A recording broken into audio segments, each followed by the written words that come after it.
Ce webinaire va porter sur l'estimation, particulièrement dans les initiatives de développement de logiciels, et dans ce domaine, l'estimation est un défi récurrent.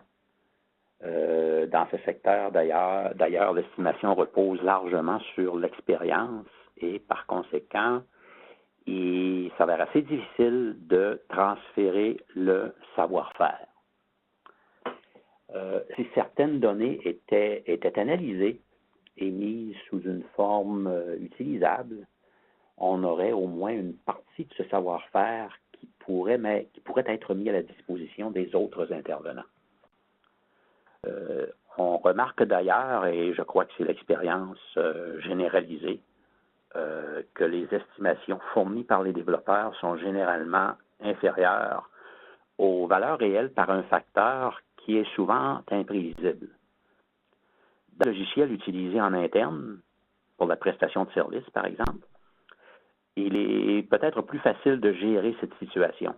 Par contre, pour une organisation qui développe des logiciels pour des clients externes, cette incertitude, ces variations mèneront nécessairement à une diminution de la qualité afin, entre autres, de répondre au budget et au délai de livraison. Et même si les clients préfèrent habituellement traiter avec les fournisseurs qu'ils connaissent plutôt qu'avec ceux qu'ils ne connaissent pas, il y a quand même des limites à ce qu'ils sont disposés à tolérer.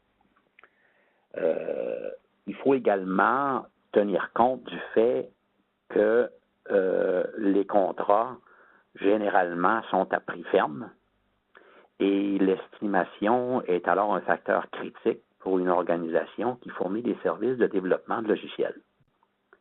Ça ne signifie pas nécessairement qu'une organisation doive réaliser le travail au prix correspondant aux estimations, parce qu'une stratégie d'affaires peut, à l'occasion, entrer en jeu. C'est si facile de concevoir une organisation qui réalise des travaux à un prix inférieur aux estimations dans le but d'obtenir des contrats de maintenance plus tard qui compenseront les pertes subies au cours du développement. Une telle décision devrait être prise sur la base d'une analyse des données, en connaissance de cause et en connaissance des pertes qui devront être absorbées à court terme.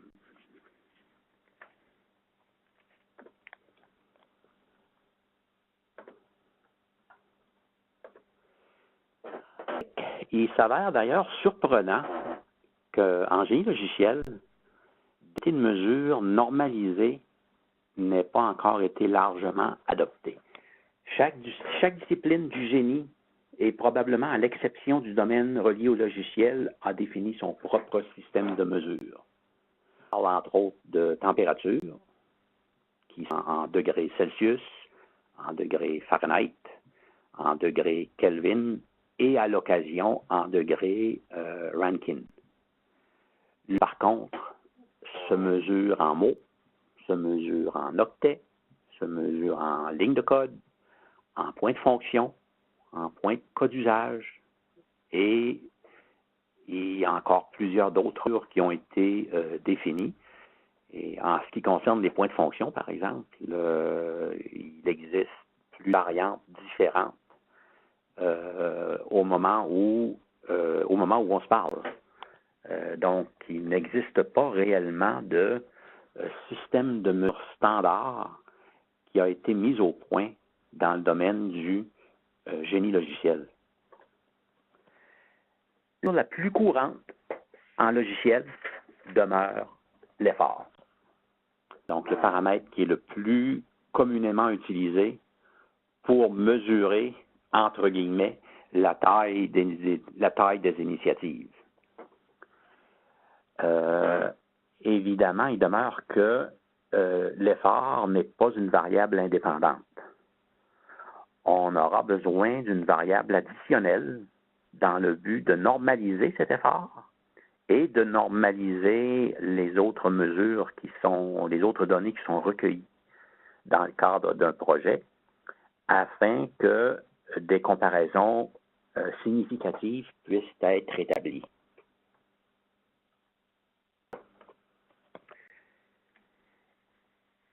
variable indépendante qu'on recherche, c'est effectivement une unité de mesure de la taille de ce qui est produit.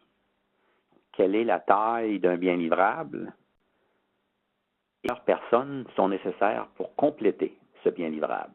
Et ici, on parle de l'effort. Et que dirait-on à un entrepreneur annonçant que la maison souhaitée par un acheteur aura une taille de 50 personnes semaine, ce qui ne veut, en somme toute, rien dire. Si la taille de la maison est affectée par la quantité de travail ou qui est investi dans sa construction, elle est également affectée par de nombreux autres facteurs tels que les compétences techniques et les compétences de gestion des constructeurs et les outils qu'ils utilisent. Est-on d'une maison dont les dimensions sont de 200 points d'histoire, pour utiliser un terme se rapportant aux méthodes agiles? À moins d'établir un point de référence, une telle valeur s'avère complètement inutile. Guise d'analogie, mettez-vous à la place d'un auteur qui souhaite publier un livre. Qu'est-ce que l'éditeur vous demandera initialement? Bon, il vous demandera sûrement le thème qui sera abordé par le livre, la raison d'écrire ce livre, le nombre de livres qui existent sur le même sujet. Il vous demandera vraisemblablement quelle sera l'audience cible, la façon de le mettre en marché, et il vous demandera également combien de pages comportera-t-il. Parce que le nombre de pages a un impact immédiat sur le coût de production.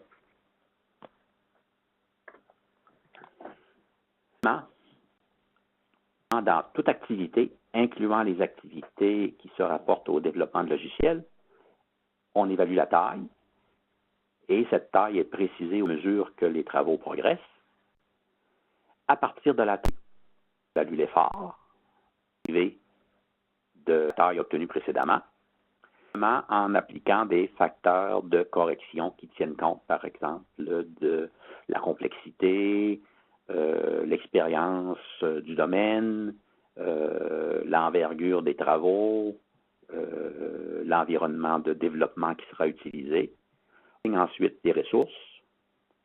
À partir de ces ressources, on peut maintenant évaluer les coûts. Et finalement, le budget et le calendrier de réalisation sont préparés. Et une telle approche est essentiellement indépendante de l'approche qui est adoptée pour réaliser les travaux. Donc, ceux-ci peuvent être réalisés selon un cycle en cascade ou de façon itérative en appliquant la méthode Scrum, pour ne citer qu'un exemple qui est particulièrement à la mode ces temps-ci.